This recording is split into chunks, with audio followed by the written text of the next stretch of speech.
व्रजे प्रसिद्धम् नवनीत चौरम् गोपांगनाना दुकूल चोरम् अनेक जन्मार जित पाप चोरम् चोरग्रगण्यम् कृष्णं नमामि चोरग्रगण्यम् कृष्णं नमामि। श्री गोपाल कृष्ण महाराज की जय।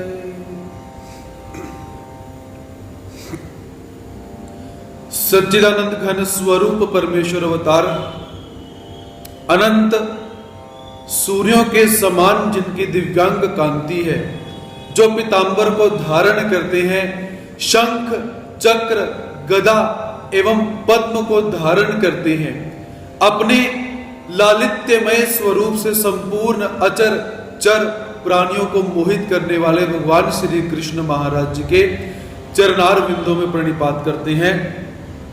तत्पश्चात संपूर्ण गुरुकुल के प्रति नतमस्तक होकर आज के विषय में प्रवेश प्राप्त करते हैं। अतः षोडशोऽध्याय।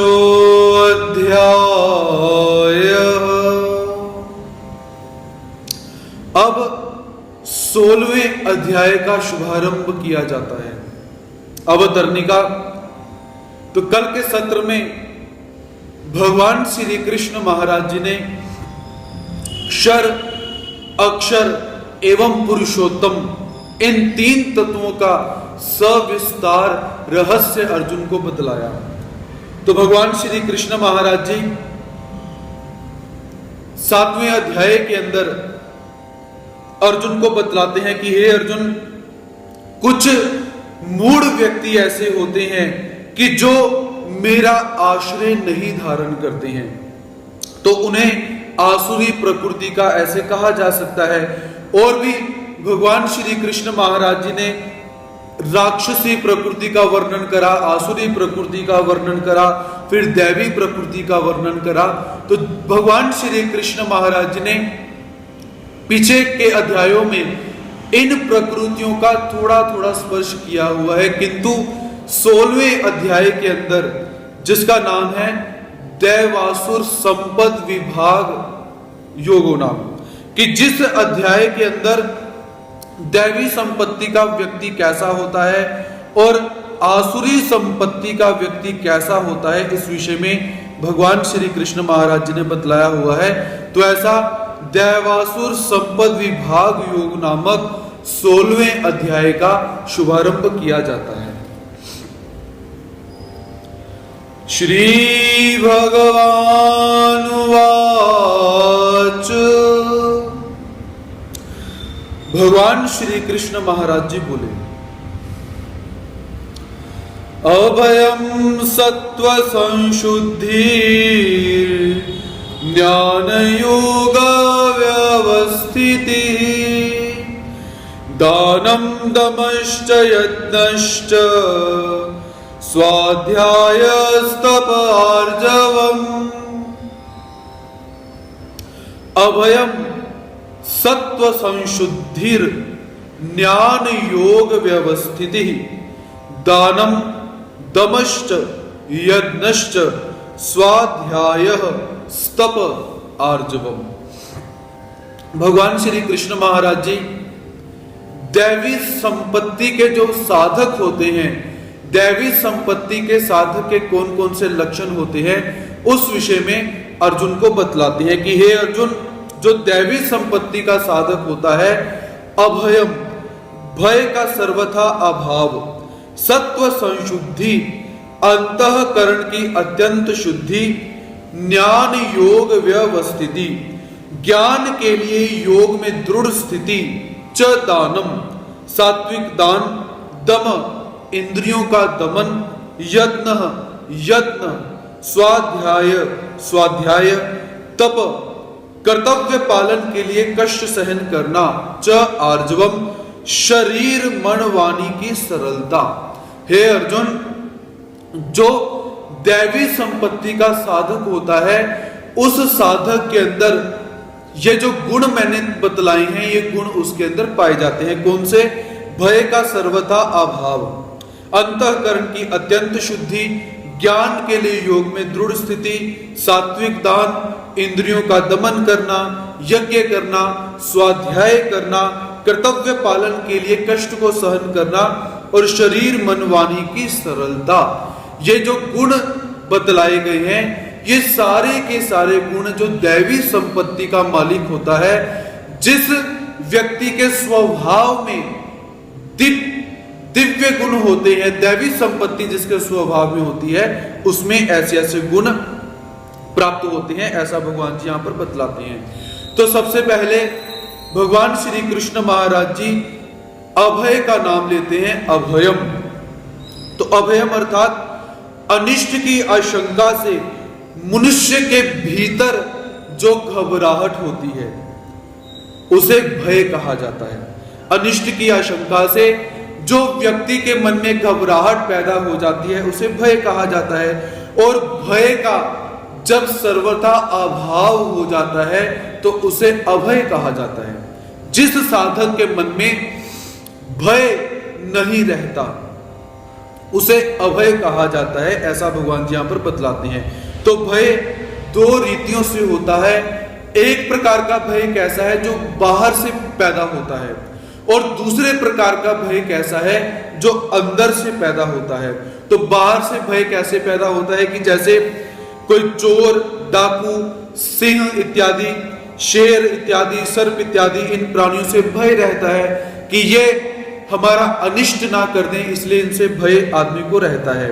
और उस भय की घबराहट से क्या है कि जो मन है, वो मन विचलित होना शुरू हो जाता है, ऐसा हम देख सकते हैं। और उसके साथ ही जो जीवात्मा गलत कार्य करता है, कि जैसे बाहर से शराब पिएगा, जुआ खेलेगा, चोरी करेगा, इस प्रकार के जो कार्य करता है, तो ऐसे कार्यों को क्या है, ये भी बाहर से ही पैदा होने वाले जो एक भय का प्रतीक हम मान सकते हैं। इसके अतिरिक्त वो साधक मन में यह भी विचार कर सकता है कि मैं यदि जुआ खेलने नहीं जाऊंगा, मैं यदि शराब पीने के लिए नहीं जाऊंगा, मैं यदि सिगरेट इत्यादि का सेवन करने के लिए अपने मित्रों के साथ नहीं बैठूंगा, तो मेरे मित्र नाराज हो जाएंगे, उदास हो जाएंगे।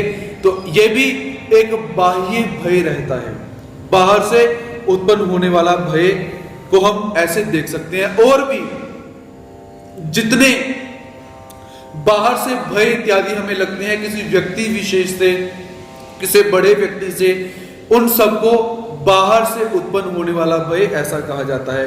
इसके साथ ही जिस व्यक्ति का जो वर्ण है, आश्रम है, जो उसका कर्तव्य है, तो कहीं मैं अपने कर्तव्य से च्युत ना हो जाऊं, मुझसे ईश्वर की भक्ति करते हुए कोई गलती इत्यादि ना हो जाए, किसी बड़े का अपमान ना हो जाए, किसी के वचनों की अवहेलना ना हो जाए, पढ़ने लिखने में कोई गलती ना हो जाए, इसे भी हम बाह्य भय बोल सकते हैं, जो जीवात्मा को अक्सर होता रहता है।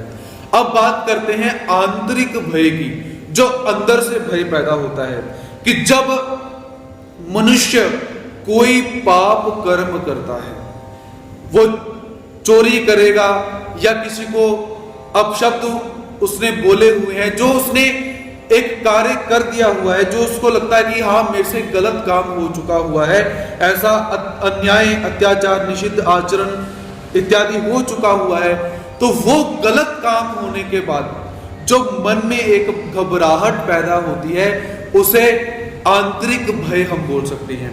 आप लोगों ने देखा होगा, जब भी हम कोई गलत काम कर देते हैं, तो गलत काम करने के पश्चात हमें घबराहट शुरू हो जाती है, डर लगना शुरू हो जाता है कि कहीं ये हमारी गलती समाज के सामने ना आ जाए, कहीं हमारे बड़े बुजुर्गों को पता ना चल जाए कि इसने ऐसा ऐसा कार्य किया, कहीं मेरा मान सम्मान समाप्त ना हो जाए, कहीं मेरी उपाधि ना चली जाए, कहीं समाज के अंदर मेरे से दो लोग हैं वो गलत व्यवहार ना करें।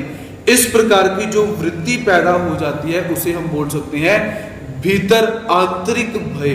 तो भगवान श्री कृष्ण महाराज जी कहते हैं कि जो सात्विक व्यक्ति होता है, दैवी संपत्ति का जो व्यक्ति होता है, उसमें ये दोनों प्रकार के भय नहीं होते हैं। वो कैसे होता है? अभयम। अभयम अर्थात जिसे कोई भी भय नहीं रहता है, ऐसा हम देख सकते हैं। तो अब भय जीवात्मा को बहुत सारे कारणों से लग सकता है। तो क्या धन नहीं होगा तो भय लगेगा? ऐसा नहीं है। उपाधि नहीं होगी तो भय लगेगा? ऐसा भी नहीं है। अब देखिए, रावण को हम देख सकते हैं। रावण के पास शौर्य भी है, रावण वीर भी है, द्रव्य उसके पास है, महादेव के द्वारा दिया गया वरदान उसके पास है।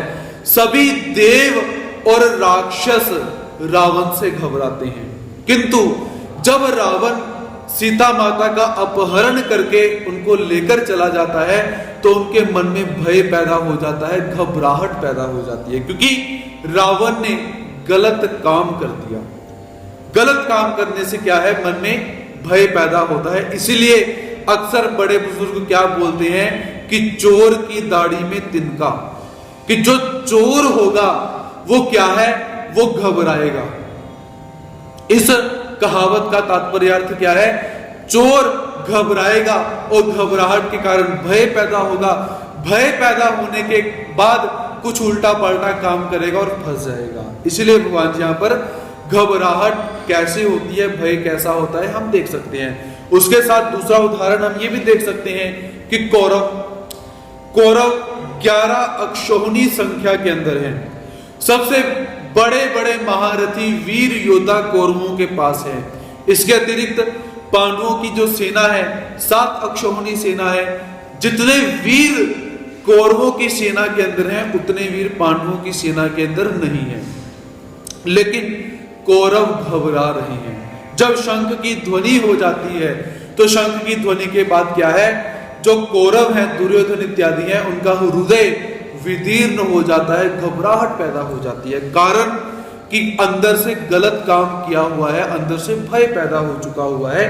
तो ऐसे जो गलत काम करते हैं, आसुरी प्रकृति के होते हैं, उन्हें भय लगता है।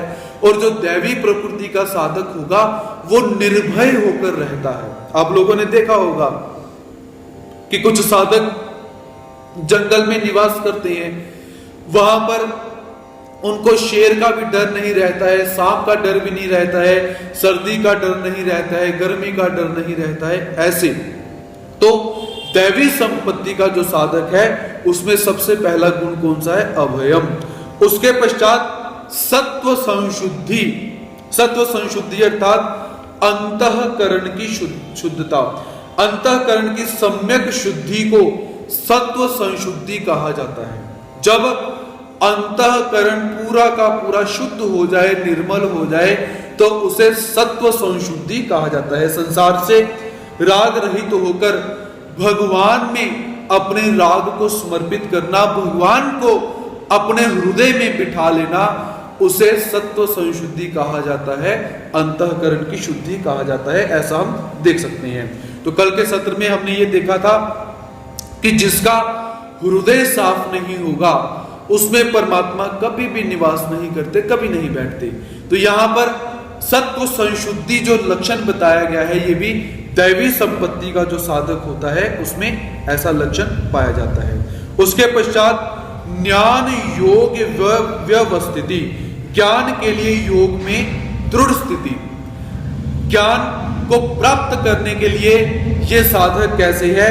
योग में स्थित रहता है। और योग में स्थित क्यों रहता है? क्योंकि ज्ञान प्राप्त करना है। ऐसा अन्य संबंध एक दूसरे के साथ जुड़ा हुआ है। तो यह भी लक्षण कैसे है? दैवी संपत्ति साधक का यह लक्षण है। उसके पश्चात दानम। दानम अर्थात लोक दृष्टि में जिन वस्तुओं को अपना माना जाता है, उन वस्तुओं का सत्पात्र को दान करना। देश, काल, परिस्थिति आदि का विचार रखते हुए अपनी वस्तुओं का सत्पात्र को दान कर देना, इसे दान कहा जाता है। और आवश्यकता अनुसार जिस व्यक्ति को जिस वस्तु की आवश्यकता है उसे वह देना, उसे भी दान कहा जाता है। तीसरा दान का लक्षण हम देख सकते हैं कि अपनी सत्ता को छोड़कर दूसरे की सत्ता को संपादित कर देना, उसे दान कहा जाता है। कि जैसे यह वस्तु मेरी है, आज मेरी सत्ता है, मैंने ये वस्तु किसी दूसरे व्यक्ति को दे दी, आज उसकी सत्ता हो गई, तो इसे दान कहा जाता है। तो दान कई प्रकार के हमें प्राप्त होते हैं, दिखाई देते हैं। भूमि दान, गोदान, स्वर्ण दान, अन्न दान, वस्त्र दान, अभय दान इत्यादि बहुत प्रकार के जो दान हैं वो दान हमें प्राप्त होते हैं। तो जिसकी प्रकृति दैवी संपत्ति से युक्त हो चुकी है, वो साधक क्या है? जिस व्यक्ति को जैसी वस्तु की आवश्यकता प्रतीत होती है, उसे लगता है कि इस साधक को ये चाहिए, वो क्षण का भी विचार न करते हुए उसे दे देता है, उसे संपादित कर देता है। ऐसा हम देख सकते हैं। उसके साथ और भी बहुत प्रकार के दान हमें प्राप्त होते हैं कि जैसे संसार में फंसे हुए व्यक्ति जो हैं जन्म मरण से रहित हो जाएं, तो उनके लिए क्या है कि बड़े बड़े कार्यक्रमों का आयोजन करना, बड़े बड़े ब्रह्म विद्या ज्ञान के जो समारंभ हैं उनको करना, श्रीमद् भगवद गीता के व्याख्यान को करना, भजन करना, सत्कीर्तन करना। क्यों? क्योंकि जीवात्माओं का भला हो, इसे भी दान कहा जाता है। इसके अतिरिक्त जीवात्माओं का भला हो उसके लिए क्या करना कि नई नई किताबों को, नए नए ग्रंथों का संपादन करना, नए नए ग्रंथों को छपवाना और ग्रंथों को छपवाकर कम मूल्य पर उन ग्रंथों को बांटना, यह भी एक प्रकार का दान ही कहा गया हुआ है। तो ऐसे दान से परमात्मा प्रसन्न होते हैं। जिस दान से जीवात्मा का भला हो, जीवात्मा का स्वरूप ऊर्ध्व हो, तो परमात्मा ऐसे दानों से बहुत प्रसन्न होते हैं। तो ऐसे दान हमें करते रहना चाहिए, ऐसा भगवान जी यहां पर बतलाते हैं। उसके पश्चात दमः, दमः कहा जाता है इंद्रियों को पूरी तरह अपने वश में करना, इसे दम कहा जाता है। इंद्रियों का दमन करना अर्थात दम करना। जो साधक दैवी संपत्ति से युक्त होता है वो अपनी इंद्रियों को अपने वश में करके परमात्मा की तरफ लगाता है, ऐसा उसका लक्षण भगवान श्री कृष्ण महाराज जी यहां पर बतलाते हैं। उसके पश्चात यज्ञ, यज्ञ किसे कहा जाता है कि धार्मिक क्रिया करते हुए, जो भी धार्मिक क्रिया की जाए विधि का ध्यान रखते हुए और निषेध का ध्यान रखते हुए जो भी धार्मिक क्रिया की जाए उसे यज्ञ कहा जाता है। जो दैवी संपत्ति का साधक होगा वो अपने आप को विधियों में लगाएगा और निषेधों से अपने आप को रोकेगा। इस प्रकार के वो बहुत प्रकार के यज्ञ करेगा, जैसे नाम यज्ञ हो गया, दान यज्ञ हो गया, स्वाध्याय यज्ञ हो गया, जाप यज्ञ हो गया, और परमात्मा के जितने भी विधि विधान है उस प्रकार से वो यज्ञ करता है। तो ऐसे अपना कर्तव्य समझकर जो भी कार्य किया जाता है उसे हम यज्ञ ऐसा कह सकते हैं।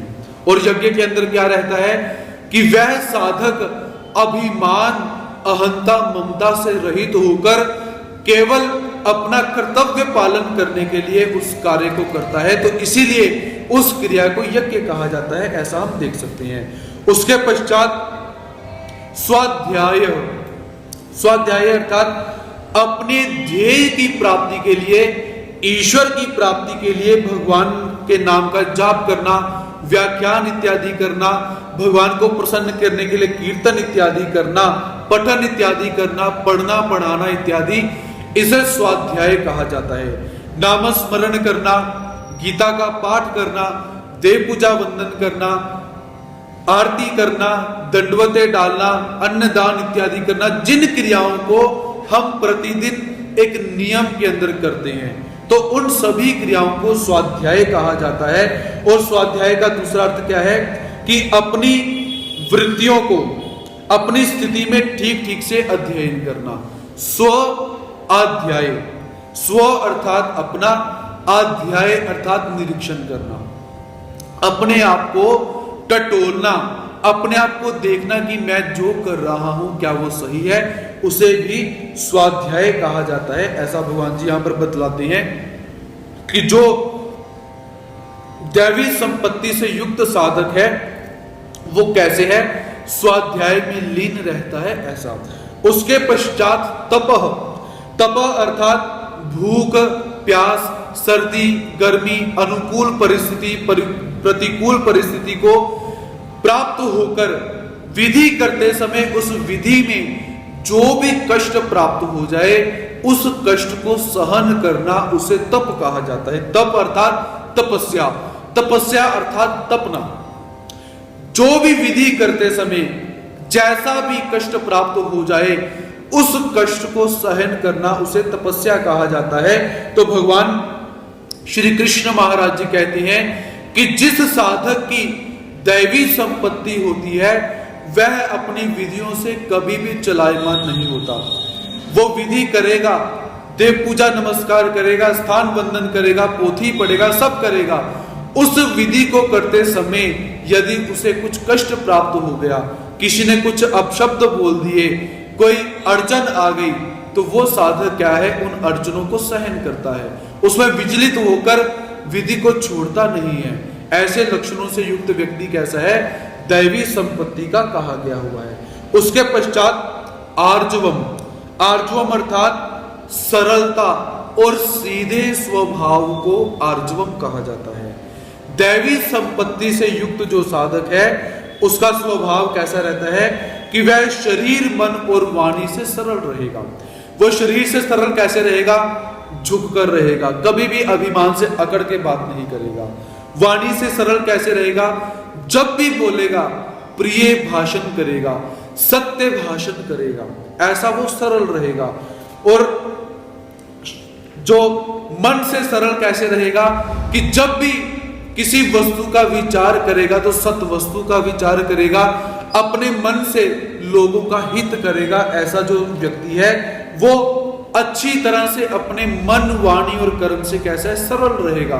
उसके अंदर जो आकड़पन होता है, जो अकड़ता का भाव होता है कि मैं तो इतना दैवी संपन्न व्यक्ति हूं, मेरे अंदर तो इतनी इतनी उपाधियां हैं, मेरे अंदर तो इतने इतने गुण हैं, मैं तो ऐसे ठाट माट से रहूंगा, ऐसे लक्षण उस साधक के अंदर नहीं रहते हैं। वह साधक कैसे है, मन वाणी और शरीर से आपको सरल दिखाई देगा, बोलेगा तो सरल दिखाई देगा, सुनेगा तो सरल दिखाई देगा, बैठेगा तो आपको देखने मात्र से पता चल जाएगा कि कोई संत बैठा हुआ है। और जब वो वार्तालाप करेगा, उसके मुख से जब शब्द निकलेंगे तो उन शब्दों को सुनने मात्र से ही आपको पता चल जाएगा कि यह दैवी संपत्ति का साधक है। और ऐसा लक्षणों से युक्त जो साधक होते हैं उन्हें दैवी संपत्ति वाले साधक मानना चाहिए। और जितने गुणों का यहाँ पर वर्णन चल रहा है, किया गया है, आगे आने वाला है, उन सभी गुणों को सुन के छोड़ नहीं देना है। उन सभी गुणों को सुनकर अपने अंदर धारण भी करना है। इसलिए भगवान जी यहां पर उन गुणों का संक्षेप से, विस्तार से यहां पर वर्णन परमात्मा करते हैं। अहिंसा सत्यम क्रोधः त्यागः शान्तिरपैशुनम् दया भूतेष्वलोलुप्त्वम् मार्दवम् ह्रीरचापलम्। अहिंसा सत्यम अक्रोध त्यागः शान्तिरपैशुनम् दया भूतेष्वलोलुप्त्वम् मार्दवम ह्रीर चापलम। और दैवी संपत्ति साधक के अंदर कौन कौन से गुण होते हैं, अहिंसा सत्य भाषम, सत्यम सत्य भाषम, अक्रोधः क्रोध न करना, त्याग संसार की कामनाओं का त्याग, शांति अंतःकरण में राग द्वेष जनित हलचल का न होना, अपैशुनम चुगली न करना, भूतेषु दया अलोलुप्तम प्राणियों पर दया करना, अलोलुप्त्वम, सांसारिक विषयों में न ललचाना, मार्दवम, अंतःकरण की कोमलता, ह्रीर, अकर्तव्य करने में लज्जा, अचापलम, चपलता का अभाव। जो दैवी संपत्ति से साधक होते हैं उनमें ये सारे के सारे गुण पाए जाते हैं। तो सबसे पहला गुण क्या है? अहिंसा।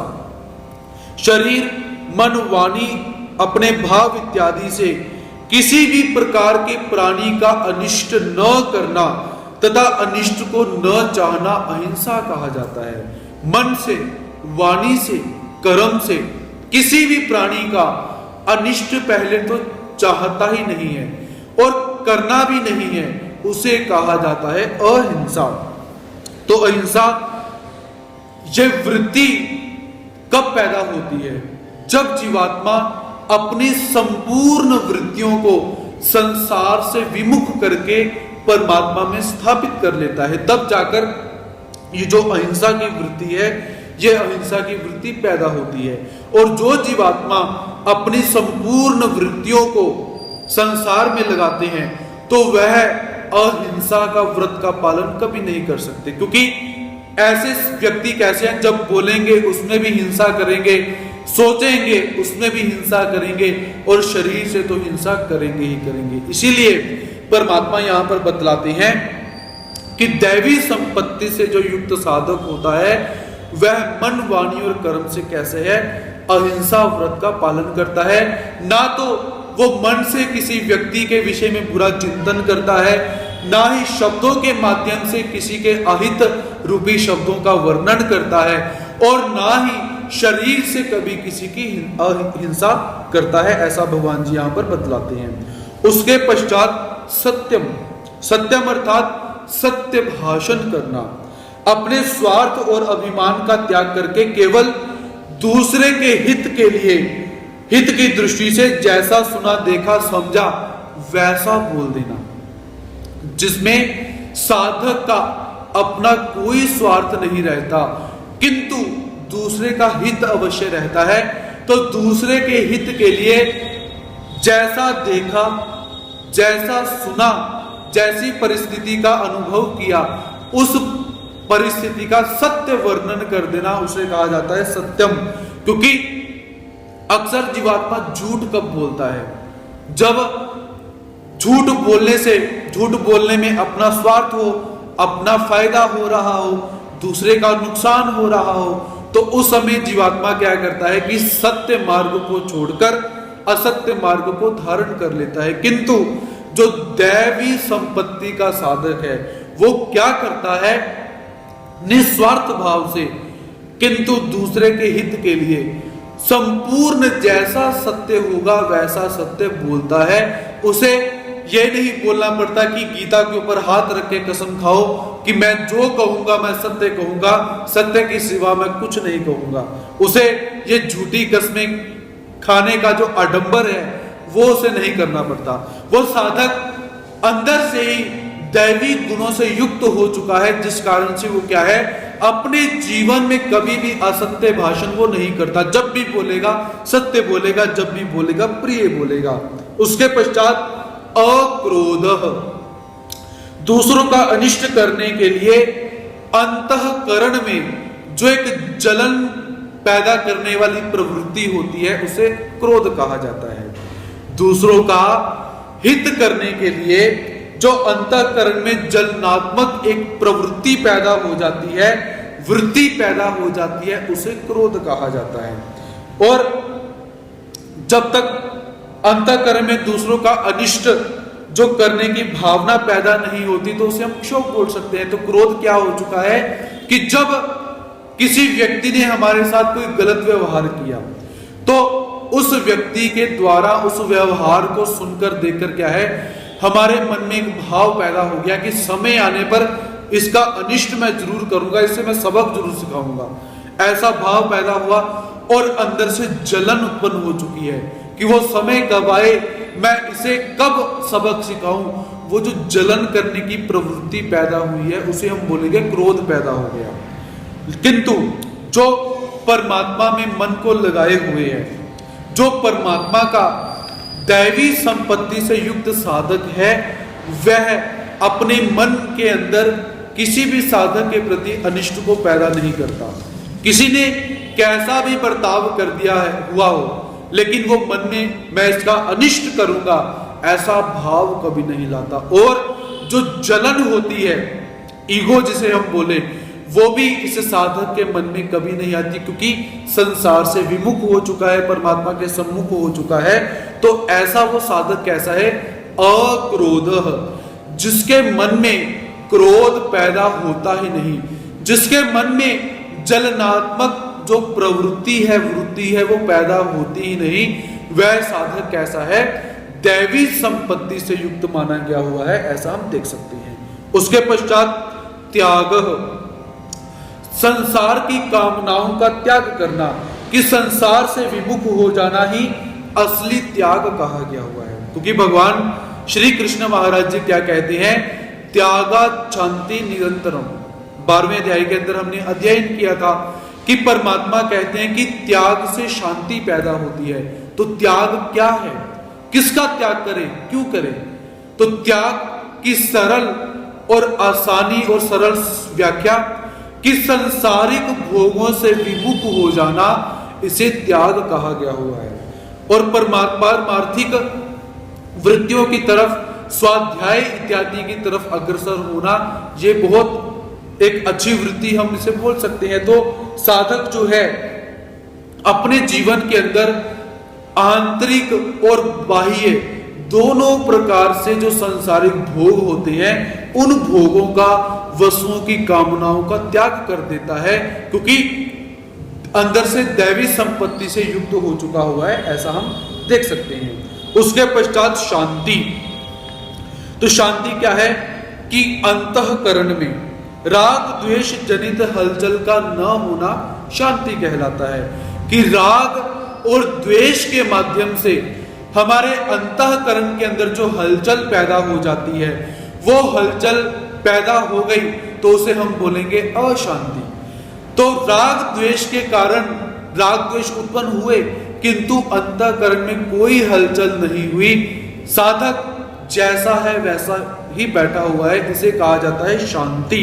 तो जो दैवी संपत्ति से युक्त साधक है वो कैसा रहता है? शांति। कैसे भी राग द्वेष इत्यादि पैदा हो जाएं, वह अपने आप को शांत रखता है, उसमें विचलित नहीं होने देता, ऐसा उसका लक्षण हम देख सकते हैं। उसके पश्चात अपैशुनम अर्थात चुगली न करना, किसी के दोष को दूसरे के आगे प्रकट करके दूसरे में उसके प्रति जो दुर्गुण है उसको पैदा करना, इसे क्या कहा जाता है? पिशुनता। पिशुनता अर्थात चुगली करना। कि दूसरा एक व्यक्ति सामने बैठा हुआ है तो हम उसके पास गए, उसके पास जाकर तीसरे व्यक्ति के विषय में हमने निंदापरक बातें करनी शुरू कर दी, तो इसे कहा जाता है। और निंदापरक हमने बातें की तो दूसरे सुनने वाले व्यक्ति के मन में क्या है? तीसरे व्यक्ति के विषय में दुर्गुण पैदा हो जाते हैं, पाप पैदा हो जाएगा, क्लेश पैदा हो जाएगा। वो कहेगा हाँ भाई तुम जो बोलते हो वो सही है, मैंने भी पहले भी एक बार सुना हुआ है ऐसा। तो इसे कहा जाता है पिशुनता अर्थात चुगली करना। किंतु जो परमात्मा का साधक है, दैवी संपत्ति से युक्त है, वो कभी भी चुगली नहीं करता। कभी भी किसी व्यक्ति के पास जाकर यदि बात करने का प्रसंग आएगा, पहले तो क्या है? मौन रहेगा, मौनी। यदि बात करने का प्रसंग आएगा तो अच्छी बातों को ही करेगा, प्रेम पूर्वक और सत्य भाषण, सुनने में अच्छी लगने वाली, बोलने में अच्छी लगने वाली बातें करेगा। किंतु अपैशुनम, किसी भी दूसरे व्यक्ति की चुगली वह साधक नहीं करता है, ऐसा भगवान जी यहाँ पर बतलाते हैं। उसके पश्चात भूतेषु दया, दया भूतेषु, और दैवी संपत्ति से युक्त जो साधक है उसके अंदर गुण कौन सा होता है? कि संपूर्ण भूत प्राणियों के अंदर दया भाव रहती है। वह साधक कैसा है? क्रूर भाव वाला नहीं होता, दया का भाव, कि दूसरों के दुख को देखकर ये दुखी होता है, सुख को देखकर सुखी होगा, ऐसा दया परक जो भाव है वह उस साधक के अंदर रहता है। किंतु यह दया का भाव कैसा है? बाह्य। क्योंकि यदि किसी के दुख को देखकर ये साधक अंदर से दुखी हो गया तो ये विकार से युक्त हो जाएगा, अंदर हलचल हो जाएगी और ये अपने साधन से पतित हो जाएगा। ऐसा नहीं है। तो ये बाह्य व्यवहार को देखते हुए क्या है, सबके प्रति दया भाव को रखता है। तो ऐसे जो गुण हैं वो दैवी संपत्ति साधक के मन अंदर पाई जाती हैं। उसके पश्चात अलोलुप्त्वम, सांसारिक विषयों में न ललचाना। कि सांसारिक विषय अर्थात कि 5 ज्ञानेंद्रियां और इनके जो 5 विषय हैं, जब दैवी संपत्ति से युक्त साधक का इंद्रियों के माध्यम से विषयों का जब वो साक्षात्कार करता है, तो विषयों का साक्षात्कार होने के पश्चात भी क्या है, वो ललचाता नहीं है। कि जैसे हमने देखा ना कि किसी खाने के पदार्थ को देखकर जीभ ललचाना शुरू कर देती है। कि जैसे किसी ने गोलगप्पे का नाम सुना, बर्गर का नाम सुना और खाने के न जाने क्या क्या तत्वों का नाम सुना, पदार्थों का नाम सुना और जीभ में पानी आ गया। इसे कहा जाता है कि संसारिक भोग पदार्थों की लोलुप्यता या ललचाना। किंतु जो दैवी संपत्ति से युक्त साधक है, किसी भी इंद्रिय का विषय के साथ जब संपर्क भी हो जाए तो वह ललचाता नहीं है, ऐसी उसकी वृत्ति रहती है। तो ऐसा परमात्मा यहां पर बतलाते हैं। उसके पश्चात मार्दवम, मार्दवम अर्थात बिना कारण दुख देने वालों को और वैर रखने वालों के प्रति अंतःकरण में कठोरता का न रखना। यदि किसी साधक ने, किसी व्यक्ति ने आकर कठोरता पूर्ण व्यवहार किया, शत्रुता का व्यवहार किया, फिर भी ये साधक क्या है, अंदर से कठोरता का व्यवहार नहीं करता, उसे कहा जाता है मार्दवम। कि अंतःकरण की जो कोमलता है, उस कोमलता को ये साधक कभी भी छोड़ता नहीं है। ऐसा विशेष गुण उसके अंदर पाया जाता है। इसके साथ ह्री कहा जाता है लज्जा को। शास्त्र और लोक मर्यादा के विरुद्ध काम करने में जो संकोच होता है उसे कहा जाता है ह्री। शास्त्र में और लोक मर्यादा में जिस कार्य को करने से लज्जा पैदा हो, संकोच पैदा हो, उसे ह्री कहा जाता है। तो ये साधक कैसे है कि कभी भी शास्त्र के विरुद्ध कार्य नहीं करता, लोक मर्यादा के विरुद्ध कार्य नहीं करता, क्योंकि इन कार्यों से वो अपने आप को संकुचित मानता है, घबराता है, डरता है, शर्म महसूस करता है कि यदि मैंने शास्त्र विरुद्ध कार्य किए तो परमात्मा क्या सोचेंगे मेरे बारे में। यदि मैंने लोक मर्यादा का उल्लंघन किया तो जन समाज मेरे विषय में क्या सोचेगा। ऐसा जो लज्जापन परक भाव है, शर्म परक भाव है, उसे ह्री कहा जाता है। तो ऐसा भाव दैवी संपत्ति से युक्त जो साधक है उसके अंदर पाया जाता है। उसके पश्चात अचापलम, अचापलम अर्थात उतावलापन। कोई भी कार्य करने में चपलता अर्थात उतावलापन न होना, इसे कहा जाता है अचापल। अर्थात ये साधक कैसा है, किसी भी कार्य के अंदर उतावलापन नहीं दिखाता, आराम से शांति से सब कार्यों को करेगा। उतावला होकर बहुत जल्दी से काम को करना, अभी मैं इस काम को कर लूं, अभी मैं भोजन कर लूं, अभी खा लूं, अभी सो लूं, ऐसा उतावलापन इसके अंदर नहीं होता है। तो ये सारे के सारे लक्षण, सारे के सारे गुण दैवी संपत्ति से युक्त जो साधक है उसके अंदर पाए जाते हैं। तेज क्षमा धृति शौचम द्रोहो नातिमानिता भवन्ति संपदं दैवीं अभिजातस्य भारत। तेजः क्षमा धृतिः शौचम अद्रोहो नातिमानितः भवन्ति संपदं दैवीं अभिजातस्य भारत। भगवान श्री कृष्ण महाराज जी अर्जुन को कहते हैं कि हे अर्जुन, जो दैवी संपत्ति से युक्त साधक है उसके अंदर और कौन कौन से गुण पाए जाते हैं। सबसे पहले है तेज। तो तेज उस साधक के अंदर गुण पाया जाता है क्षमा, धृति धैर्य, शौचम शरीर की शुद्धि, अद्रोहो वैर भाव का न होना, नातिमानिता मान को न चाहना, भारत दैवी संपद को अभिजात से प्राप्त हुए मनुष्य के लक्षण है। कि हे भरत कुल में उत्पन्न हुए अर्जुन, जो दैवी संपत्ति से युक्त साधक होते हैं वो कैसे हैं? उनके अंदर क्या होता है? तेज अर्थात प्रभाव। कि महापुरुष कैसे होते हैं? कि जब आप किसी महापुरुष के पास जाकर बैठते हो तो सबसे पहले क्या है कि उनका जो चेहरा है, उनके मुखमंडल की जो आभा है, उस आभा को देखते ही देखते आपका जो मन है वो मन कैसा है? उनकी तरफ आकर्षित होना शुरू हो जाता है, उनकी तरफ खींचा चला जाना शुरू हो जाता है। इसे कहा जाता है प्रभाव, तेज। और फिर जब वो साधक महापुरुष अपनी वाणी को प्रकट करते हैं, जब वो बोलते हैं तो उनकी वाणी से भी क्या है? तेज प्रकट होता है और जीवात्मा उनकी तरफ और आकर्षित हो जाता है। उसके पश्चात जब वो महापुरुष कार्य करते हैं, आचरण करते हैं, तो उनके प्रत्येक कार्य को देखकर भी क्या है? जीवात्मा सद्गुणों को धारण करता है। उनके आचरण को देखकर, उनके प्रभाव को देखकर, उनके तेज को देखकर उनकी तरफ आकर्षित हो जाता है, क्योंकि भक्ति का भी तेज होता है। और ये तेज जो दैवी संपत्ति से युक्त साधक हैं उनके अंदर आपको देखने में मिलेगा। जब भी आप बड़े गुरुजनों के पास जाते हो महाराष्ट्र में तीर्थ नमस्कार करने के लिए, तो कभी कभी क्या है कि उनके दर्शन मात्र से ही, उनको देखने मात्र से ही अंदर से शांति मिलती है। ऐसा लगता है कि हम जाएं, उनके पास जाकर बैठे, उनसे बात करें, वो हमसे बात करें, वो हमसे पूछें, हम उनको कुछ बतलाएं। ये भाव क्यों पैदा होते हैं? क्योंकि उनके अंदर भक्ति का तेज है, भक्ति का प्रभाव है। ऐसे साधक कैसे हैं?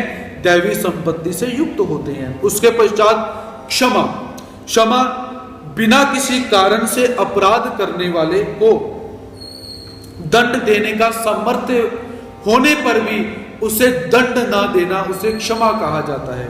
कि पहले तो उस साधक ने कोई भी जो अपराध है वो नहीं किया, किंतु ये व्यक्ति दंड दे सकता है, क्योंकि अपराध नहीं किया, इसमें पावर है, ये अपनी पावर का प्रयोग करके दंड दे सकता है, किंतु उसने दंड नहीं दिया।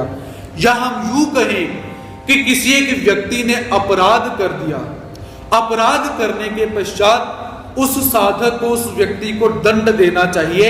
ऐसी समर्था होने के पश्चात भी दैवी संपत्ति से युक्त साधक क्या है? उसे दंड नहीं देता, उसे माफ कर देता है। उसे कहा जाता है क्षमा करना।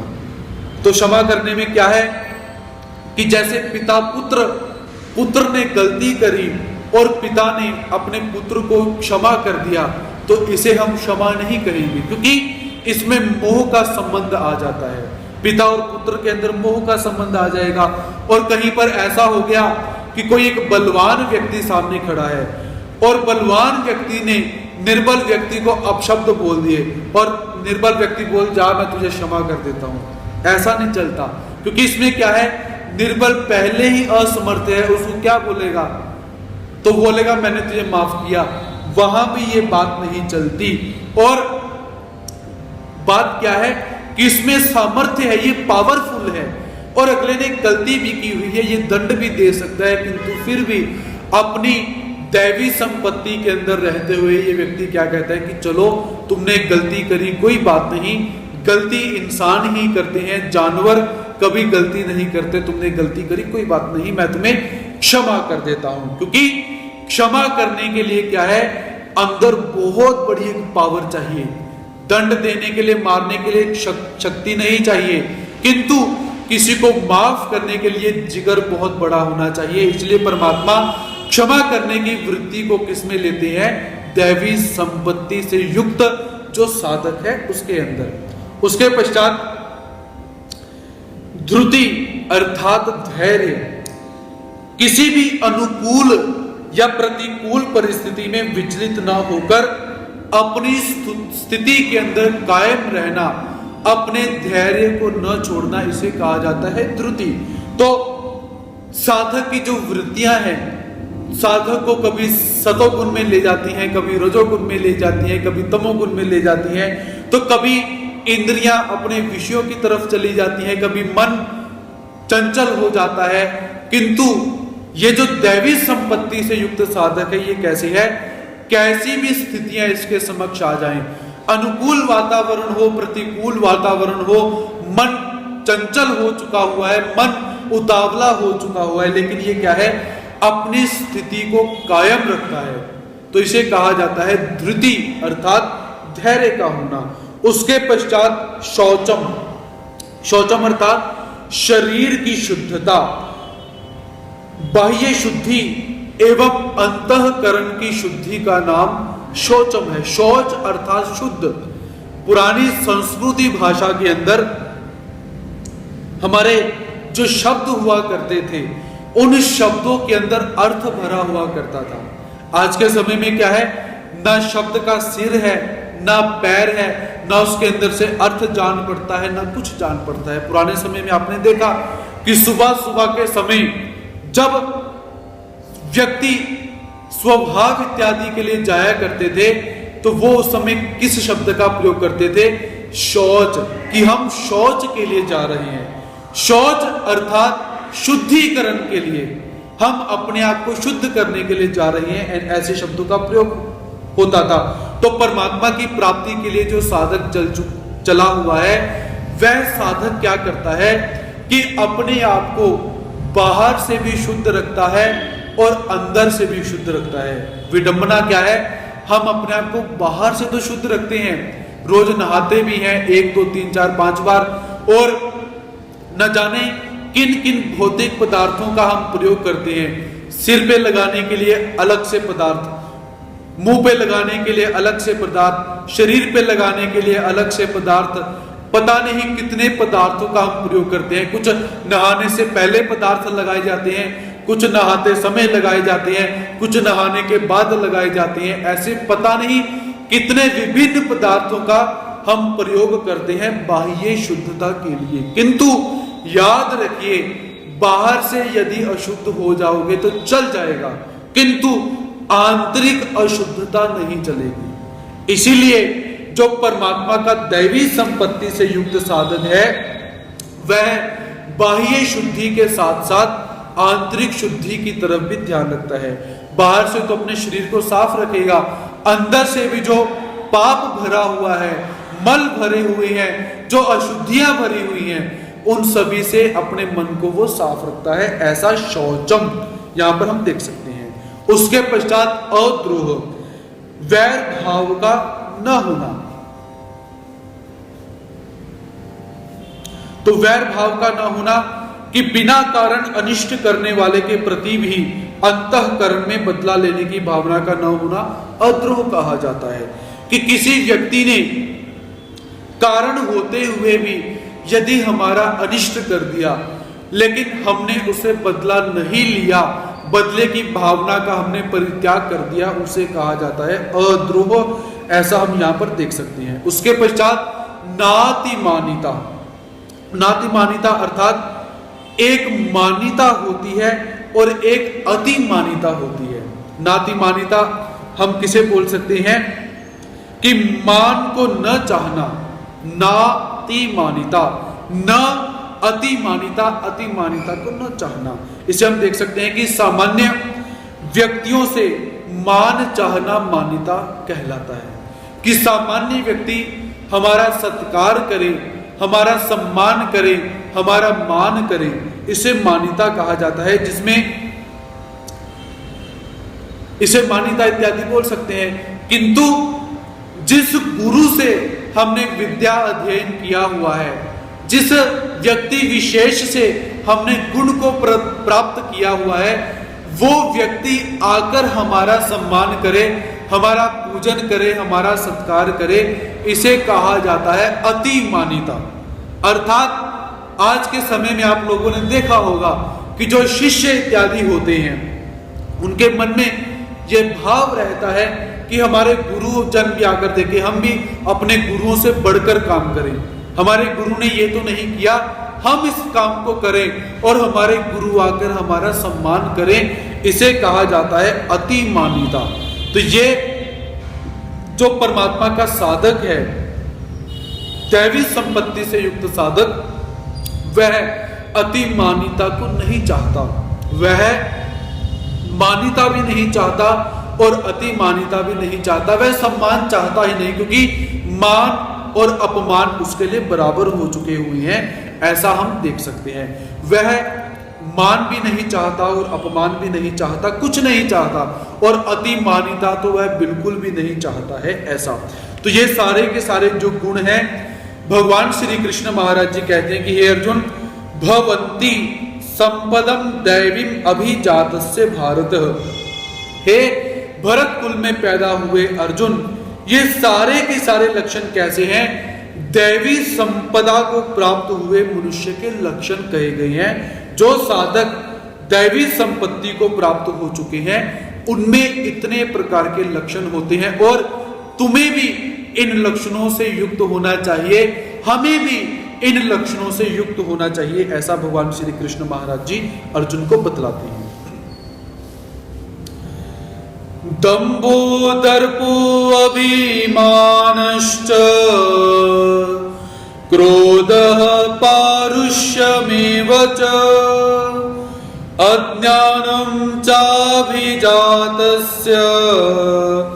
पार्थ संपदमासुरीम्। दंभो दर्पो अभिमानश्च क्रोधः पारुष्यमेव च अज्ञानं चाभिजातस्य पार्थ संपदम आसुरीम। भगवान श्री कृष्ण महाराज जी कहते हैं कि हे पार्थ, हे पृथा पुत्र अर्जुन, दंभः दर्प च अभिमानः। दंभ अर्थात दंभ करना, दर्प घमंड करना, च अभिमान करना, क्रोध क्रोध करना, च पारुष्यम कठोरता रखना, च अज्ञानम अविवेक का होना, एव ये सभी आसुरीम संपदम अभिजातस्य, आसुरी संपदा को प्राप्त हुए मनुष्य के लक्षण हैं। दैवी संपत्ति के मनुष्य को बतलाने के पश्चात अब भगवान श्री कृष्ण महाराज जी आसुरी संपत्ति के व्यक्ति के लक्षण यहां पर बतलाते हैं। तो सबसे पहले क्या है?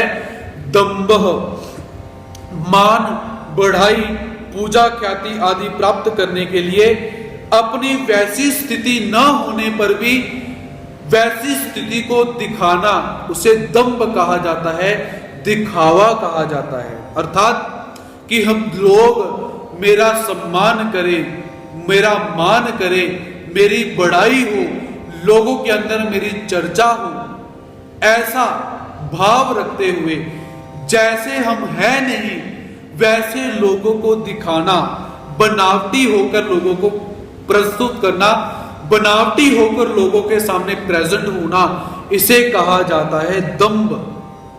तो जो आसुरी संपत्ति का व्यक्ति होगा उसमें दंभ भरा हुआ है। तो दंभ भी दो प्रकार के हमें प्राप्त होते हैं, सद्गुण सदाचारों को लेकर दंभ और दुर्गुण दुराचारों को लेकर दंभ। कि जैसे अपने को धर्मात्मा, साधक, विद्वान, गुणवान इत्यादि प्रकट करना, कि जैसे कि मैं ऐसा हूं नहीं किंतु लोगों के सामने मैं धर्मात्मा हूं, और अच्छा आचरण न होने पर भी मैं अच्छा आचरण करता हूं, और थोड़ा होने पर भी बहुत अधिक प्रकट करता हूं।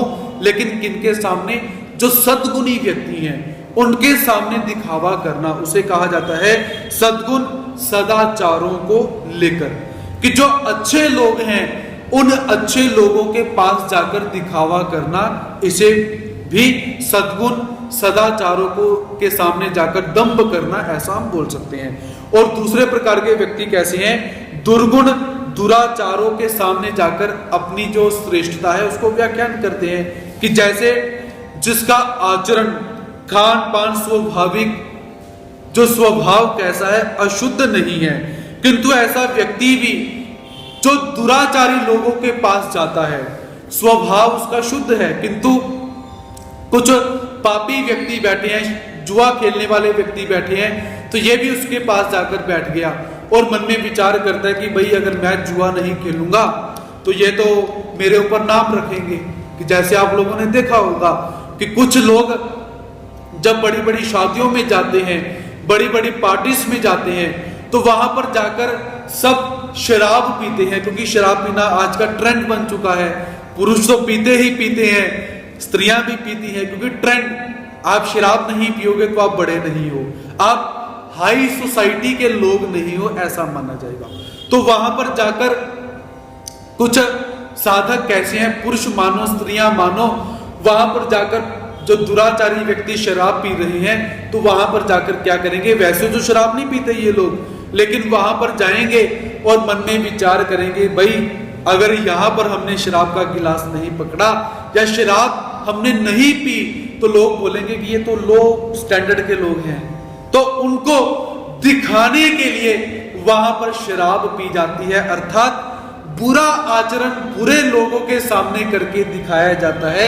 इसे भी दंभ कहा जाता है, क्योंकि आज के समय में क्या है, हमने बहुत बार देखा हुआ है और अपनों को ही देखा हुआ है कि जब बड़ी बड़ी शादियां होती हैं, तो वहां पर जाकर जब देखो तो ऐसा प्रकार दिखाई देता है, तो वहां पर सिद्धांत यही याद आता है कि शायद दिखावा कर रहे हैं। हम तो अपने मन को समझाकर चले आते हैं, किंतु दिखावा है कि सत्य है वो परमात्मा जाने। ऐसा कुछ दिखावा सही अर्थ में सच्चे लोगों के सामने किया जाता है, कुछ दिखावा पापी लोगों के सामने दिखाने के लिए किया जाता है। ऐसे दंभ के दो प्रकार हमें प्राप्त हो सकते हैं। उसके पश्चात दर्प अर्थात घमंड करना, अहंकार करना, कि घमंड का नाम दर्प कहा जाता है।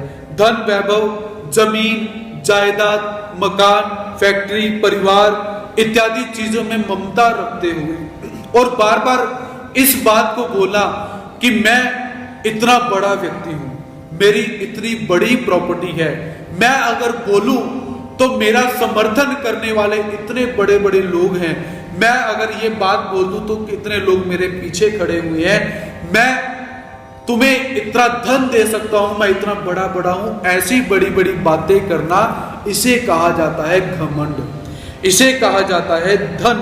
और ये भी कैसा, ये भी लक्षण कैसा है, आसुरी संपत्ति व्यक्ति का लक्षण है। उसके पश्चात अभिमान, अभिमान अर्थात अभिमान करना, अहंता वाली चीजों को लेकर, स्थूल सूक्ष्म शरीर अर्थात अपने शरीर को लेकर जो बड़प्पन का अनुभव किया जाता है, उसे अभिमान कहा जाता है।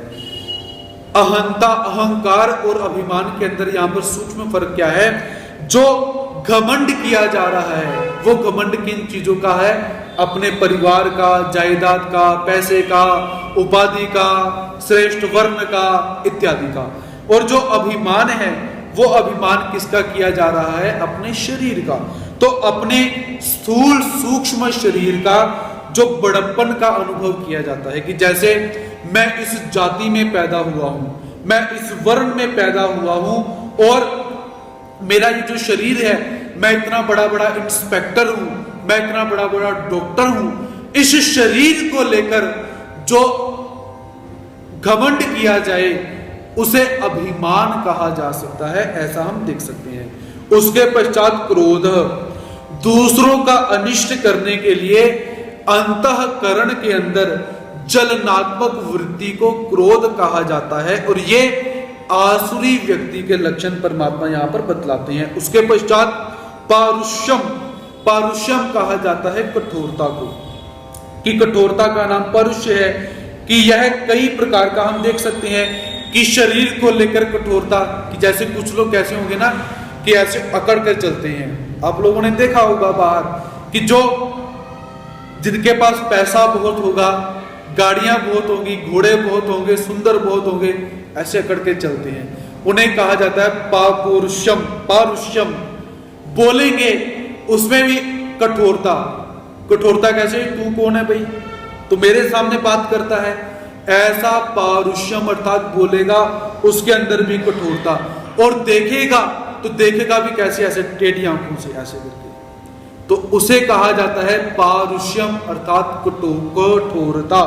और ऐसे जो व्यक्ति हैं वह आसुरी प्रकृति के कहे जाते हैं, कि जो गुस्से से देखें, गुस्से से ही बोले और अकड़ के चलते रहते हैं, झुकने का नाम मात्र नहीं है, नम्रता बिल्कुल भी नहीं है, ऐसे व्यक्ति कैसे हैं? आसुरी प्रकृति के व्यक्तियों का लक्षण परमात्मा यहां पर बतलाते हैं। और अज्ञानम, अज्ञानम अर्थात जिनके अंदर सत असत, चेतन अचेतन, जीवात्मा और परमात्मा इन तत्वों को जानने का, इन तत्वों को जानने का अभाव रहता है, ज्ञान का अभाव रहता है, उन्हें अज्ञानी कहा जाता है। तो ये अज्ञानता का भाव उस साधक के अंदर, उस व्यक्ति के अंदर भरा रहता है, तो उसे आसुरी प्रकृति का कहा जाता है। तो ये सारे के सारे लक्षण जो उपरोक्त बतलाए गए हैं, ये कैसे हैं? अभिजातस्य पार्थ संपदम आसुरीम, ये आसुरी प्रकृति के जो लक्षण है, ये आसुरी जो वृत्ति से अभिभूत व्यक्ति होते हैं, उनमें ये लक्षण पाए जाते हैं। ऐसा भगवान श्री कृष्ण महाराज जी अर्जुन को बतलाते हैं। दैवीं संपद विमोक्षाय निबंधाय सुरीमता मा शुचः संपदं दैवीं अभिजातोऽसि पांडव। दैवीं संपद विमोक्षाय निबंधाय सुरीमता मा शुचः संपदम दैवीं अभिजातोऽसि पांडव। भगवान श्री कृष्ण महाराज जी कहते हैं कि हे अर्जुन, दैवी संपद विमोक्षाय, दैवी संपत्ति मुक्ति के लिए होती है, और आसुरी निबंधाय, आसुरी संपत्ति बंधन के लिए मानी गई है। दैवी संपत्ति कैसी है? मुक्ति के लिए मानी गई है, और आसुरी संपत्ति बंधन के लिए मानी गई है। पांडव, हे पांडव, हे पंडुनंदन अर्जुन, तुम दैवी संपदम, दैवी संपत्ति को अभिजात प्राप्त हुए असि हो। हे अर्जुन, तुम दैवी संपत्ति को प्राप्त हो चुके हो। मां शुच, इसलिए शोक चिंता मत करो। तो भगवान श्री कृष्ण महाराज जी ने आसुरी प्रकृति के व्यक्तियों के लक्षण बतलाए और दैवी प्रकृति के व्यक्तियों के लक्षण बतलाए। तो परमात्मा के मन में यह भाव पैदा हुआ कि कहीं अर्जुन ये विचार ना कर ले कि मैं तो आसुरी प्रकृति का व्यक्ति हूं, क्योंकि जो सच्चे अर्थ में भक्त होगा वह अपने गुणों की तरफ कभी ध्यान नहीं देता, वह अपने दुर्गुणों की तरफ ध्यान देता है। और परमात्मा जानते हैं कि अर्जुन सच्चे अर्थ में भक्त है, और कहीं अपने आप को ये आसुरी प्रकृति का ना समझ ले, इसलिए परमात्मा क्या बोलते हैं कि हे अर्जुन, दैवी संपत्ति क्या है? मुक्त करने वाली मानी गई है, और आसुरी संपत्ति बंधन में डालने वाली मानी गई है। इसलिए हे पंडुनंदन अर्जुन, तुम दैवी संपत्ति को प्राप्त हो चुके हो, पहले ही तुम दैवी संपत्ति को प्राप्त हो चुके हो। इसीलिए हे अर्जुन, चिंता मत कर, किसी भी प्रकार में तू चिंता मत कर, ऐसा भगवान श्री कृष्ण महाराज जी अर्जुन को बतलाते हैं। द्वौ भूत सर्गो लोके अस्मिन् दैवासुर एव च दैवो विस्तर्षः प्रोक्तः आसुरं पार्थ मे शृणु। द्वौ भूत सर्गो लोकेस्मिन् दैव आसुर एव च दैवो विस्तर्षः प्रोक्तः आसुरम पार्थ में शृणु। भगवान श्री कृष्ण महाराज जी कहते हैं कि हे अर्जुन, अस्मिन लोके, इस लोक में द्वौ एव भूत सर्गो, दो तरह के ही प्राणियों की सृष्टि है। हे अर्जुन, इस लोक के अंदर दो तरह के ही प्राणियों की सृष्टि है, दैव च आसुर, दैवी और आसुरी, दो प्रकार की ही व्यक्तियों की प्रकृति प्राप्त होती है। दैव, दैवी का तो मैंने विस्तरशः, विस्तार से प्रोक्तः, दैवी संपत्ति के व्यक्तियों को कैसे है, दैवी को तो मैंने विस्तार से कह दिया है। अब पार्थ में आसुरम शृणु, हे पार्थ अब मुझसे आसुरी प्रकृति को विस्तार से सुनो। हे अर्जुन, भगवान जी कहना क्या चाहते हैं कि इस लोक के अंदर दो तरह की प्राणियों की सृष्टि प्राप्त होती है। एक सृष्टि कैसी है, दैवी, और दूसरी सृष्टि कैसी है, आसुरी। तो हे अर्जुन, दैवी सृष्टि का मैंने तुझे विस्तार से बता दिया हुआ है, अब आसुरी सृष्टि का वर्णन विस्तार से मेरे से सुन। ऐसा भगवान श्री कृष्ण महाराज जी अर्जुन को कहते हैं। प्रवृत्तिं च निवृत्तिं च जनान विदुरासुरा, न शोचम नापि चाचारो, न सत्यम तेषु विद्यते। प्रवृत्तिं च निवृत्तिं च जना न विदुरासुराः, न शौचम नापि चाचारो, न सत्यम तेषु विद्यते। हे अर्जुन, आसुरः जना प्रवृत्तिम च निवृत्तिम, आसुरी प्रकृति वाले जो मनुष्य होते हैं, किस में प्रवृत्त होना है और किस से निवृत्त होना है, न विदु नहीं जानते।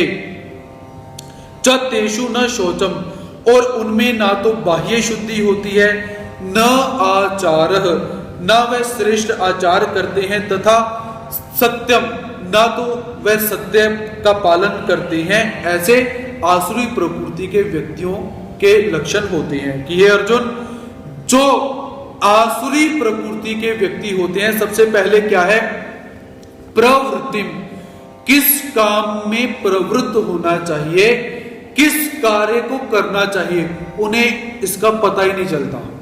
और दूसरा निवृत्ति, किस से निवृत्त होना चाहिए, अर्थात किस कार्य को नहीं करना चाहिए, उन्हें यह भी नहीं पता चलता। ऐसे उन कार्यों के अंदर वो दुविधात्मक ही रहते हैं। कि जैसे हमने एक बात देखी कि दुर्योधन क्या कहता है कि जानामि धर्मम न च मे प्रवृत्ति, जानामि अधर्मम न च मे निवृत्ति, केनापि देवेन हृदय स्थितेन यथा नियुक्तोसि तथा करोमि। दुर्योधन क्या कहता है कि हे केशव, जानामि धर्मम, मैं धर्म को जानता हूं, किंतु धर्म करने में मेरी प्रवृत्ति नहीं है। मैं अधर्म को भी जानता हूं, लेकिन अधर्म को छोड़ने में मेरी निवृत्ति नहीं है। तो मैं ऐसा महसूस करता हूं कि कोई एक शक्ति मेरे हृदय में बैठी है, वो मुझे जैसे कहती है मैं वैसे ही करता हूं।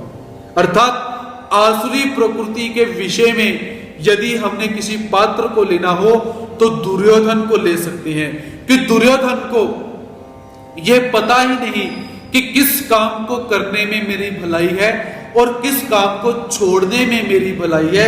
इन दोनों कार्यों को वो जानता ही नहीं। और जो आसुरी प्रकृति का व्यक्ति होता है, वो ना तो ये जानता है कि किस कार्य को करूं और किस कार्य को छोड़ूं, ये दोनों कामों को नहीं जानता है। और उसमें ना तो बाह्य शुद्धि होती है और ना ही आंतरिक शुद्धि होती है, उसका आचरण भी श्रेष्ठ नहीं रहता है और वह सत्य का पालन भी नहीं करता है। ऐसा उस जो आसुरी प्रकृति का व्यक्ति है उसके अंदर लक्षण पाए जाते हैं। असत्यम अप्रतिष्ठम ते जगदाहुरनीश्वरम, अपरस्पर संभूतम किम मन्यत् काम हेतुकम। असत्यम अप्रतिष्ठम ते जगदाहुरनीश्वरम, अपरस्पर संभूतम किम मन्यत् काम हेतुकम। भगवान श्री कृष्ण महाराज जी कहते हैं कि हे अर्जुन, ते आहु, वे कहा करते हैं कि जगत असत्यम, जो आसुरी प्रकृति के व्यक्ति होते हैं वो क्या कहते हैं कि यह संसार असत्य है, अप्रतिष्ठम, बिना मर्यादा के, और अनीश्वरम, बिना ईश्वर के है। जो आसुरी प्रकृति के व्यक्ति हैं उनका मानना क्या है, यह संसार अनित्य है, बिना मर्यादा के है और इस संसार में कोई ईश्वर नहीं, इस संसार का कोई मालिक नहीं है। अपरस्पर संभूतम, और ये संसार उत्पन्न कैसे हुआ है कि अपने आप केवल स्त्री पुरुष के संयोग से पैदा हुआ है। इस संसार का कोई मालिक नहीं है, कोई ईश्वर नहीं, केवल स्त्री पुरुष के संबंध से, संयोग से इसकी उत्पत्ति हो रही है, ऐसा मानते हैं। किम काम हेतुकम, इसलिए काम ही इसका कारण है। इस संसार को पैदा करने का जो मुख्य कारण है वो काम ही है, अन्यत किम, इसके सिवा और कोई इस संसार का कारण नहीं है और कारण हो ही नहीं सकता। जो आसुरी प्रकृति के व्यक्ति हैं उनके सिद्धांतों का यहां पर वर्णन किया जाता है। तो सबसे पहले क्या है, वो कहते हैं कि संसार असत्य है, वैसे भी असत्य है, लेकिन वो मानते कि असत्य अभी है, कल नहीं होगा, इस अर्थ में असत्य बोलते हैं। और ये कैसा है, बिना मर्यादा के, इस संसार में कोई मर्यादा नहीं, जैसा दिल आता है वैसा जियो, जो मन में आता है वैसा करो, इसमें मर्यादा का पालन करने से कुछ नहीं होने वाला, ऐसा आसुरी प्रकृति के व्यक्ति मानते हैं। क्योंकि इस संसार का कोई ईश्वर नहीं, कोई नियंता नहीं, कोई इसको पैदा करने वाला नहीं है। और यदि इस संसार को पैदा करने वाला कोई देखो तो वो क्या है, स्त्री पुरुष के संयोग से, काम वासना के संयोग से, काम से ये संसार पैदा हो रहा है। काम के अतिरिक्त इस संसार को पैदा करने वाला दूसरा तत्व कोई भी नहीं है, ऐसा सिद्धांत जो आसुरी प्रकृति के व्यक्ति हैं वह माना करते हैं, ऐसा भगवान जी यहां पर बतलाते हैं। एतां दृष्टिम् अवष्टभ्य नष्टात्मनो अल्पबुद्धयः प्रभवन्ति उग्रकर्माणः क्षयाय जगतो हिताः।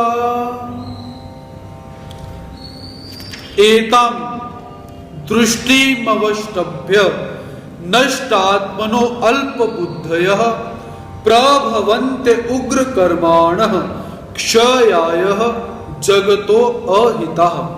भगवान श्री कृष्ण महाराज जी कहते हैं कि हे अर्जुन, एताम दृष्टिम, इस पूर्वोक्त नास्तिक दृष्टि अर्थात नास्तिक दृष्टि का अवष्टभ्यम, आश्रय लेने वाले, जो ईश्वर को नहीं मानते हैं उन्हें नास्तिक कहा जाता है। ऐसे नास्तिक जो व्यक्ति हैं, नास्तिक दृष्टि का आश्रय लेने वाले, नष्ट आत्मनः, जो मनुष्य अपने नित्य स्वरूप को नहीं मानते, अल्प बुद्धय, जिनकी बुद्धि तुच्छ हो चुकी है, अल्प हो चुकी है, उग्र कर्माणम, जो उग्र कर्म करने वाले हैं, और जगत अहिता, जगत के जो शत्रु हैं, क्षयाय प्रभवंती, उन मनुष्यों की सामर्थ्य का उपयोग जगत का नाश करने के लिए ही होता है। जो आसुरी प्रकृति के व्यक्ति हैं वह जगत में क्या करते हैं उस विषय में परमात्मा बतलाते हैं कि हे अर्जुन, सबसे पहले एताम दृष्टिम अवष्टभ्य, कि उनकी दृष्टि में क्या है, ना तो कोई कर्तव्य है, ना ही कोई अकर्तव्य है, ना कोई ईश्वर है, ना ही संसार को उत्पत्ति करने वाला कोई व्यक्ति है, ना ही कुछ पाप है, ना ही कुछ पुण्य है, ना ही कुछ आस्तिकता है, ना ही धर्म है, ना ही अधर्म है। उनकी दृष्टि में क्या है, कुछ भी नहीं। ऐसे वो नास्तिक हैं। वो क्या कहते हैं कि संसार अब है, कल नहीं होगा। कर्जा लेकर घी का सेवन करो और मन माने ढंग से आचरण करो, मरने के पश्चात किसने क्या देखा है। ऐसे सिद्धांत का वहन करने वाले साधक होते हैं। और कैसे हैं, नष्ट आत्मनः, नष्ट आत्मनः कैसे, कि अपने नित्य स्वरूप को जिन्होंने समाप्त कर दिया हुआ है, कि आत्मा नामक कोई चेतन तत्व होता है, परमात्मा नामक कोई चेतन तत्व होता है, इन तत्वों को उसने मार दिया हुआ है, नष्ट कर दिया हुआ है। और कैसे, अल्प बुद्ध है, उनकी बुद्धि कैसी है, तुच्छ बुद्धि। जो परमात्मा को नहीं मानेगा उसकी बुद्धि तुच्छ रहेगी। और कैसी है, अल्प, थोड़ी सी बुद्धि, समझने के लिए बुद्धि ही नहीं तो समझेगा क्या। ऐसे व्यक्ति कैसे हैं? आसुरी प्रकृति के। और उग्र कर्माणम, कि मैं किसी से नहीं डरता हूं। उग्र कहते हैं कि उग्र अर्थात जो किसी को मारने वाले कर्म होते हैं, हिंसा करने वाले कर्म होते हैं, किसी को डराने वाले कर्म होते हैं, उन्हें उग्र कर्म बोला जाता है। कि यदि मैं ऐसा हूं तो मैं कैसा हूं? मैं सबको डरा सकता हूं, मैं सबको मारूंगा, सबको मारकर मैं उनके धन को लूट लूंगा, उनकी स्त्रियों को लूट लूंगा। ऐसे उग्र कर्माणम, जैसे मुगल शासक थे, तो मुगल शासक कैसे हैं? उग्र कर्माणम, क्योंकि उनका एक ही सिद्धांत था कि मारो, लूटो, काटो, स्त्रियों को लूट लो, धन को लूट लो, अपने राज्य को बढ़ाओ, बस। इसके अतिरिक्त मुगलों का दूसरा कोई सिद्धांत नहीं था। तो उनको हम आसुरी प्रकृति के मान सकते हैं। तो आसुरी प्रकृति के व्यक्ति कैसे हैं? उग्र कर्माणम। और अहिता, अहिता अर्थात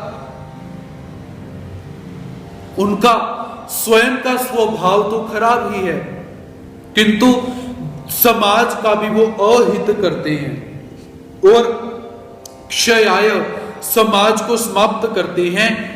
प्रभवंती, और अपने सामर्थ्य से संसार का नाश करने के लिए उद्यत होते हैं। संसार को डराते हैं, जीवात्माओं को मारेंगे, उनकी हानि करेंगे, इसलिए अपने संपूर्ण सामर्थ्य को संसार में हाहाकार पैदा करने में लगा देते हैं, लोगों को दुखी करने में अपना सामर्थ्य लगा देते हैं। ऐसे साधक कैसे हैं?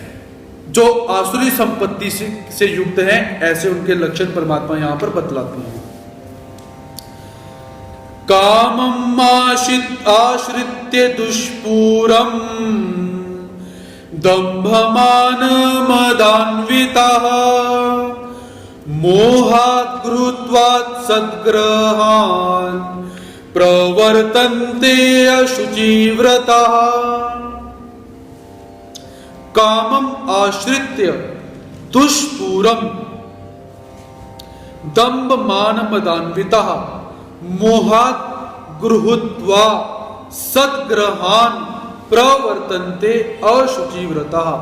भगवान श्री कृष्ण महाराज जी अर्जुन को कहते हैं कि हे अर्जुन, दुष्पूरम, कभी पूरी न होने वाली, कामम, कामनाओं का, आश्रित्य, आश्रय कर लेकर, दंभ मान मदान्विता, दंभ, अभिमान और मद में चूर रहने वाले, तथा अशुचि व्रता, अपवित्र व्रत को धारण करने वाले मनुष्य, मोहात, मोह के कारण, असद्ग्रहान, दुराग्रहों को गृहीत्वा धारण करके, प्रवर्तन्ते, संसार में विचरण करते हैं। कि हे अर्जुन, जो आसुरी प्रकृति के व्यक्ति होते हैं वो कैसे हैं? दुष्पूरम, कामम आश्रित्य, ऐसी कामनाओं का आश्रय ले लेते हैं जो कामनाएं कभी पूरी नहीं होती। उन कामनाओं को पूरी करने के लिए क्या है? उन कामनाओं के अंदर लगे रहते हैं। और कैसे हैं? दंभ मान मदान्विता, दंभ, अभिमान और मद में चूर रहते हैं। अहंकार उनके अंदर कूट कूट के भरा होगा। मद अर्थात नशा, वो जवानी का नशा हो, पैसे का नशा हो, संपत्ति का नशा हो, अपनी सुंदर स्त्री का नशा हो, या अपनी विद्या का नशा हो। तो ऐसे 8 प्रकार के जो नशे कहे गए हैं, उन नशों के अंदर वो चूर रहते हैं। और कैसे हैं? अशुचि व्रता, अपवित्र व्रत को धारण करते हैं। पवित्र व्रतों को छोड़कर अपवित्र व्रतों को वो धारण करके रहते हैं। कि जैसे अपवित्र व्रत को हम क्या मान सकते हैं? कि इतने गांव के अंदर इतनी गौएं रहती हैं, तो इन सभी गौओं को समाप्त करना है, इन गौओं को मार देना चाहिए, इनको खरीदकर कसाई को बेच देना चाहिए। ऐसे व्रतों को ले लेते हैं। तो ऐसे अशुचि व्रता, मोहात, मोह के कारण कैसे हैं? असद्ग्रहात, दुराग्रहों को, दुर्कृत्यों को, जो जिन कृत्यों से जीवात्माओं को कष्ट होता है, गुरुत्वा धारण करके, प्रवर्तन्ते, इस संसार के अंदर निवास करते हैं, विचरण करते हैं। जो आसुरी प्रकृति के व्यक्ति हैं, उनका लक्षण परमात्मा यहां पर बतलाते हैं। तो अब इस अध्याय में दैवी संपत्ति से युक्त व्यक्तियों के लक्षण भी हमने देखे, आसुरी संपत्ति से युक्त व्यक्तियों के लक्षण भी हमने देखे। अब करना क्या है? अब आत्मनिरीक्षण कीजिए। जब रात को सोने का समय आए तो सोने से पहले आत्मनिरीक्षण कीजिए कि हमारे अंदर दैवी संपत्ति मौजूद है या हमारे अंदर आसुरी संपत्ति मौजूद है। हम दैवी संपत्ति से युक्त साधक हैं या आसुरी संपत्ति से युक्त साधक है, ऐसा निरीक्षण कीजिए।